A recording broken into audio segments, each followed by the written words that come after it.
দেশের ৮ জেলায় ৬০ কিলোমিটার বেগে ঝড়ের আভাস দিয়েছে আবহাওয়া অধিদপ্তর। সেই সাথে রাজধানী সহ সারা দেশে থেমে থেমে বৃষ্টি হতে পারে আরও ২-৩ দিন।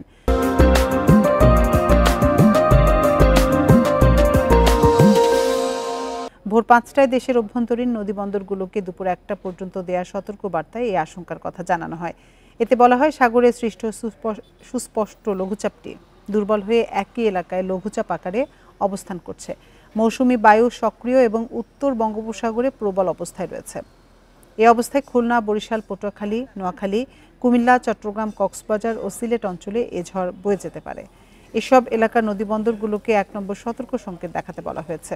একই সাথে ঢাকাসহ সব বিভাগের অধিকাংশ জায়গায় অস্থায়ীভাবে দমকা বা ঝোড়ো হাওয়া সহ হালকা থেকে মাঝারি ধরনের বৃষ্টি বা বজ্রসহ বৃষ্টি হতে পারে।